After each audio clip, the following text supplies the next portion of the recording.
Assalamualaikum warahmatullahi wabarakatuh. Waalaikumsalam warahmatullahi wabarakatuh. Baik, anak-anak, apa kabarnya hari ini? Baik. Oke. Sebelum kita memulai pembelajaran, kita berdoa terlebih dahulu. Silakan kelas pada dipimpin berdoanya. Terus siap. Siap. Sebelum kita mulai pembelajaran kali ini, marilah kita berdoa bersama menurut kata dan baca kita masing-masing. Doa dalam hati masing-masing. Mulai.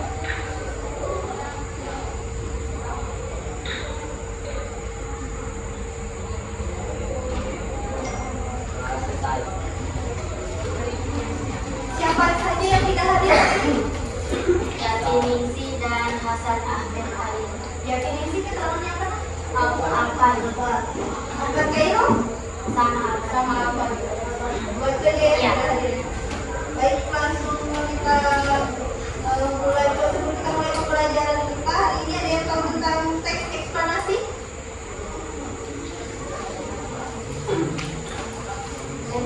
Pak, silakan. Teks eksplanasi adalah teks yang menjelaskan suatu fenomena.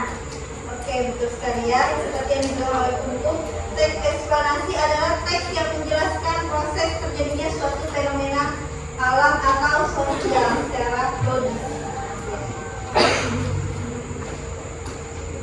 Supaya rekan ibu ini ngantuk ya, lagi jamnya siang. Itu tidak? Iya, Baik. betul. Terus karena kita jadi siang, ibu minta kalian semua berdiri, kita istirahat dulu ya. Ya. Lampu fokus.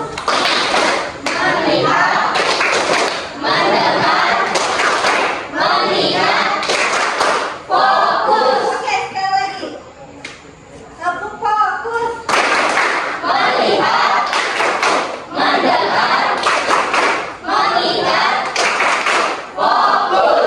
silakan duduk kembali dan ibu akan menjelaskannya. Teks eksplanasi adalah teks yang menjelaskan proses terjadinya suatu fenomena alam atau sosial secara logis dan sistematis. Teks ini bertujuan untuk memberikan informasi dan pengetahuan kepada pembaca tentang bagaimana suatu fenomena terjadi. Oke. Teks eksplanasi memiliki struktur yang sistematis dan logis, terdiri dari judul, tesis, rangkaian, penjelasan, dan kesimpulan. Oke. Struktur yang sistematis, jadi dalam teks eksplanasi itu nanti ada judulnya tentang apa fenomena alamnya.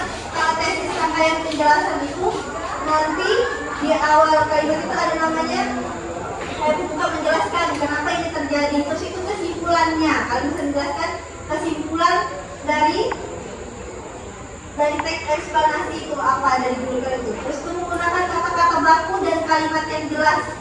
Teks eksplanasi ini menggunakan bahasa yang baku, mudah dipahami, kalimatnya tersusun, jelas dan bagus. Oke, lanjut ya. Jenis-jenis teks eksplanasi ini ada 4. Yang pertama teks eksplanasi sekuensial. Jenis teks eksplanasi ini menjelaskan tahap secara rinci tahapan-tahapan suatu fenomena seperti urutan daun, hidup, rantai makanan. Yang kedua teks eksplanasi teoritis. Penjelasan ini mengandung simulasi tentang potensi di balik fenomena alam, misalnya bencana, gunung api, meletus. Oke, kita nanti teks eksplanasinya yang kedua ya. Terus itu yang ketiga teks eksplanasi faktorial, merupakan sebuah jenis deskripsi yang menggambarkan efek konsekuensi dari suatu proses, misalnya dampak penjajahan. Yang keempat teks eksplanasi kasual. Teks eksplanasi adalah jenis penjelasan yang menjelaskan sebab atau sebab dari suatu yang berubah secara bertahap, misalnya tanah longsor. Kita menggunakan teks eksplanasi teoritis dan eksplanasi kasual. Ya. Struktur teks eksplanasi. Jadi struktur teks itu ada yang pertama judul. Judul teks eksplanasi harus menarik dan informatif, mencerminkan topik yang dibahas agar menarik perhatian pembaca dan memberikan gambaran awal isi teks. Yang kedua, pernyataan umum. Tesis adalah pernyataan atau menjelaskan fenomena atau proses, biasanya ditempatkan pada awal paragraf atau pertama.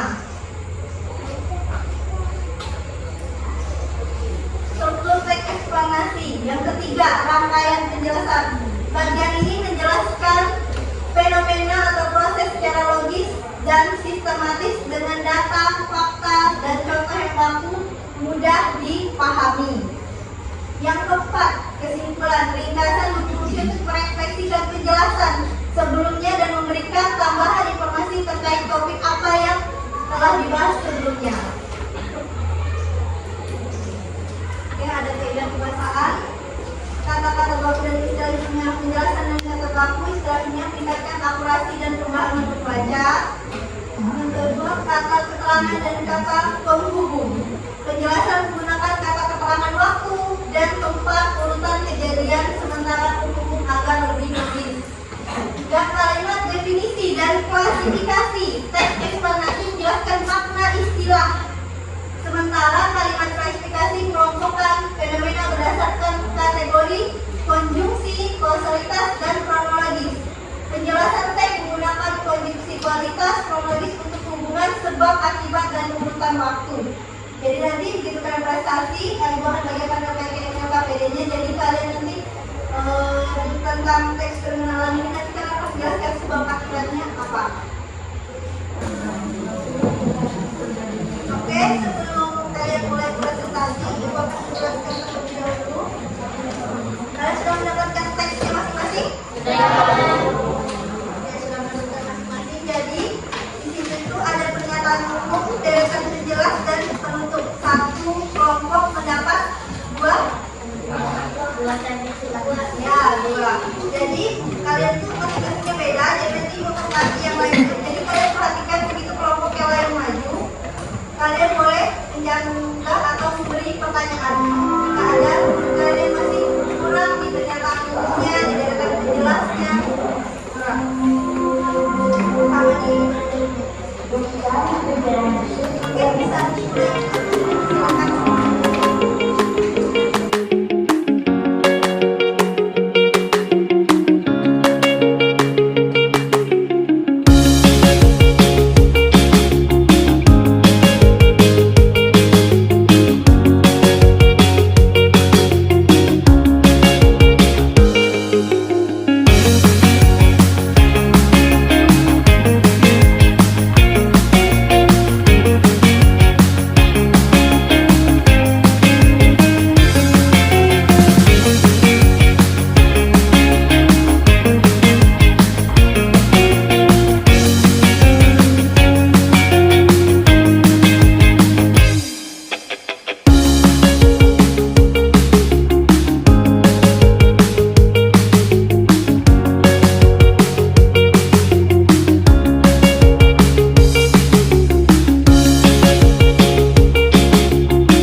Tanah longsor biasanya terjadi di daerah perbukitan atau pegunungan. Tanah longsor terjadi karena lereng yang tidak stabil. Penyebabnya bisa karena hujan deras dan yang menyebabkan tanah penuh air. Tanah longsor dapat merusak rumah dan jalan. Ada tingkatnya dan menjaga pohon dan tanah pohon. Dan jangan membuat bangunan rumah di tempat yang jauh. Selanjutnya, banjir bandang. Pernyataan umumnya banjir bandang yaitu banjir bandang biasanya terjadi karena meluapnya air dengan arus yang cepat dan kuat.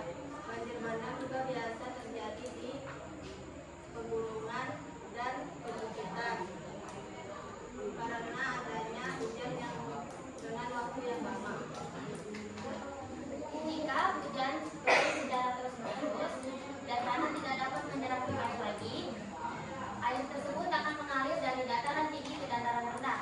Jika di daerah tersebut terdapat pepohonan yang sudah ditebang dan sampah yang banyak tersumbat, maka air yang mengalir akan membawa lumpur, batu, ataupun kayu besar. Kuat arus air tersebut dapat menyebabkan dan menghanyutkan, contohnya kendaraan, rumah, dan jembatan sekitarnya. Banjir bandang bisa menimbulkan yang besar di Indonesia. Itu kita perlu melestarikan dan tidak konservasi.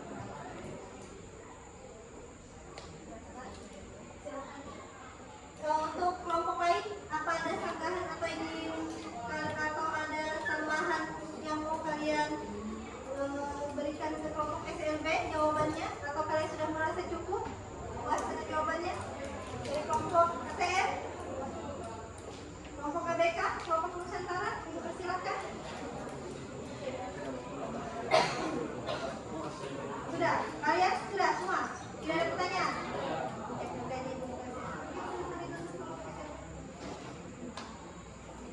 Sekian dari kelompok SMP. Wassalamualaikum warahmatullahi wabarakatuh.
longsor adalah peristiwa perpindahannya massa tanah atau batu dari tempat yang tinggi ke tempat yang lebih rendah. Tanah longsor biasanya terjadi di daerah perbukitan atau pegunungan. Oke, untuk kelompok SMP jawaban untuk tanah longsor sangat jelas, tepat dan mudah dipahami ya, sesuai dengan jawaban ibu. Untuk kata jelasnya silakan.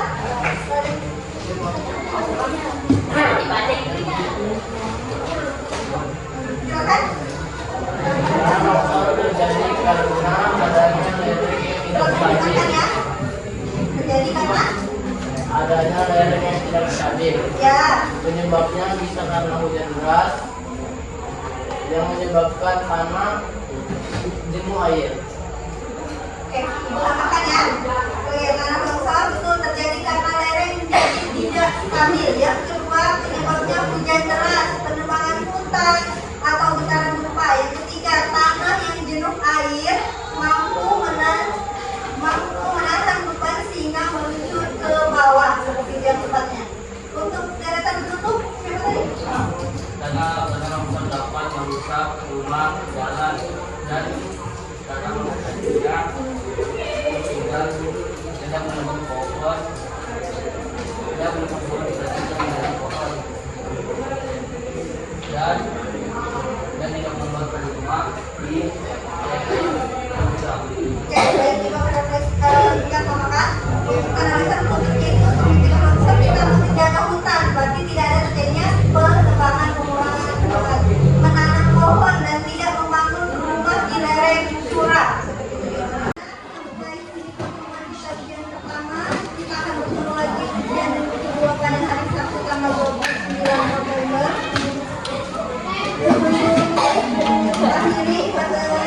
Sebelum ibu akhiri pembelajaran kita, bisa dipimpin berdoa terlebih dahulu oleh ketua kelas. Silakan.